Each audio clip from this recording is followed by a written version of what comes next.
अब अपने देश की राजनीति की बात करते हैं। आज योगी आदित्यनाथ की सरकार ने विधानसभा में इस साल का बजट पेश किया। 8,08,736 करोड़ रुपए के इस बजट को योगी ने सनातन को समर्पित बजट बताया। बजट में 22% रकम यानी करीब 1.25 लाख करोड़ इंफ्रास्ट्रक्चर के विकास के लिए रखी गई है। इसके अलावा योगी सरकार एजुकेशन पर 13%, कृषि पर 11%, हेल्थ पर 6% और सोशल सिक्योरिटी, गरीबों, दलितों और पिछड़ों के विकास में बजट का 4% हिस्सा खर्च करेगी।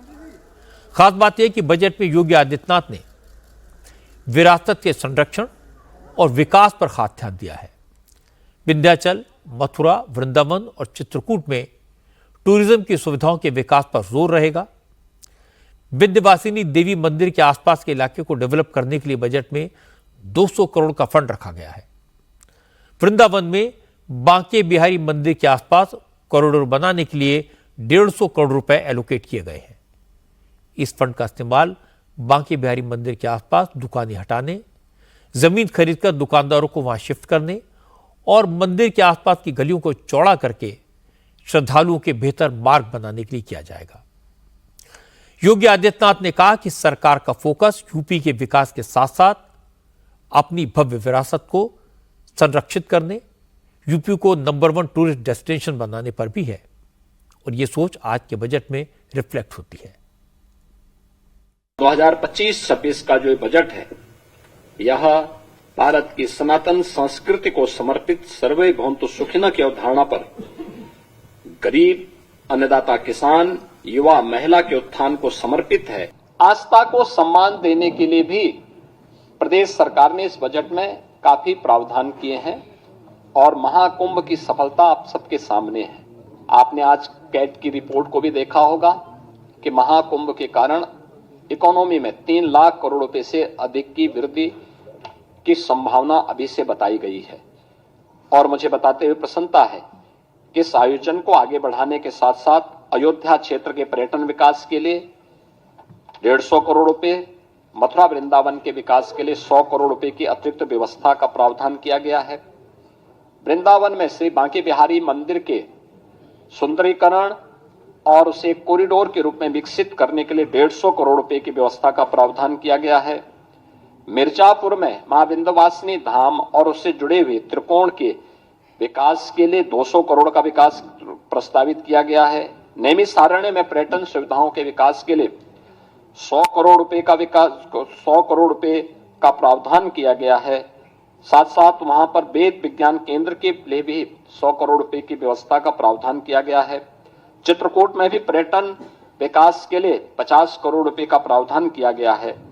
ये सभी कार्यक्रम हम लोगों ने इसके साथ जोड़े हैं और मुझे बताते हुए प्रसन्नता है कि आदरणीय प्रधानमंत्री जी के मार्गदर्शन में, उनके नेतृत्व में ये डबल इंजन की सरकार 5T पर, जो 5T का मंत्र प्रधानमंत्री मोदी जी का है, trade, tourism, technology, tradition and talent को मंत्र मान करके उत्तर प्रदेश आज अपनी लेबर फोर्स को इकोनॉमिक फोर्स के रूप में आगे बढ़ाने की दिशा में तेजी के साथ कदम बढ़ाया है।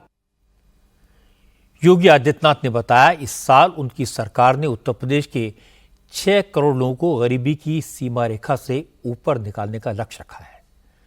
सरकार की कोशिश होगी जो परिवार गरीबी रेखा के नीचे हैं उन्हें अगले 1 साल में सशक्त किया जाए। ऐसे परिवारों में कम से कम एक शख्स को रोजगार मिले और परिवार की सालाना आय 1,25,000 रुपए तक पहुंचे, इसका प्रयास किया जाएगा। योगी ने कहा जब यूपी में होमगार्ड, शिक्षा मित्र, संविदा कर्मी, आशा बहनों को 5 लाख रुपए तक का हेल्थ कवर मिलेगा, इससे उनके जीवन में सुधार आएगा। इसके लिए बजट में खास व्यवस्था की गई है। योगी ने कहा कि चूंकि देश में संविधान को लागू होने के 75 साल पूरे हो रहे हैं, इसलिए इस साल सरकार का फोकस दलितों और पिछड़े वर्ग के विकास पर होगा। जिसमें प्रधानमंत्री मोदी जी का विजन, जिसमें वंचित को वरीयता, यानी वंचित को वरीयता उसका एक थीम है, उसका केंद्रीय भाव है, इसको समर्पित है। यह वर्ष हमारे लिए बहुत महत्वपूर्ण है। देश के संविधान को लागू होने का यह अमृत महोत्सव वर्ष भी है।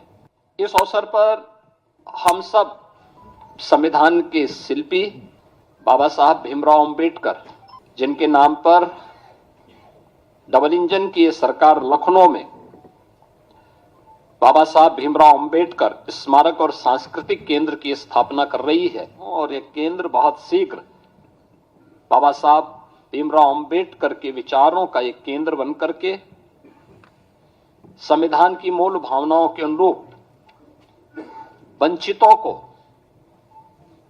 वरीयता देने के क्रम को तत्परता के साथ आगे बढ़ाएगी। यह एक नया माध्यम होगा, और इसी को थीम में रख करके हमने 2025-26 का अपना बजट प्रस्तुत किया है।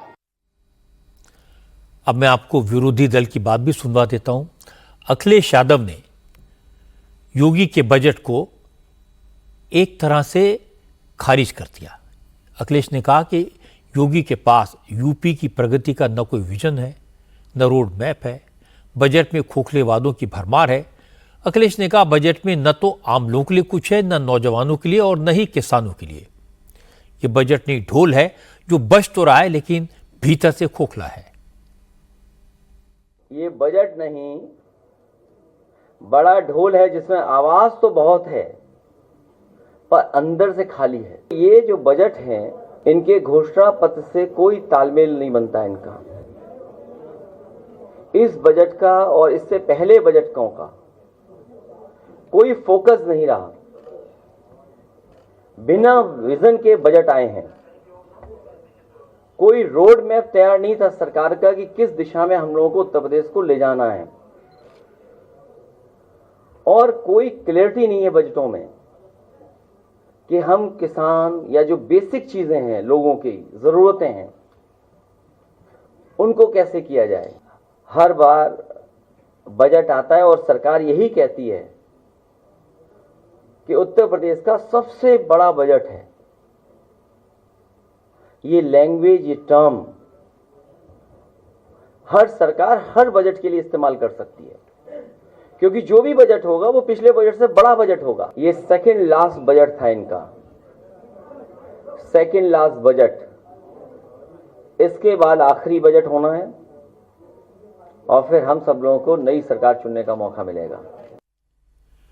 योगी आदित्यनाथ की सबसे बड़ी एडवांटेज यह है कि उनकी नीति, नियत, विचार बिल्कुल साफ है। वो अपने शासनकाल में हर फैसले को भारत की संस्कृति से, विरासत से और सनातन से जोड़कर देखते हैं, और इस मामले में वो अपनी बात खुलकर कहते हैं, अपने शब्दों को होल्ड नहीं करते। इसीलिए उन्होंने आज के अपने बजट को विकास के साथ साथ सनातन को समर्पित किया। और अखिलेश यादव शब्दों के पुराने जाल में उलझ कर रह गए। उन्हें आलोचना करने के लिए कोई सॉलिड पॉइंट नहीं मिला।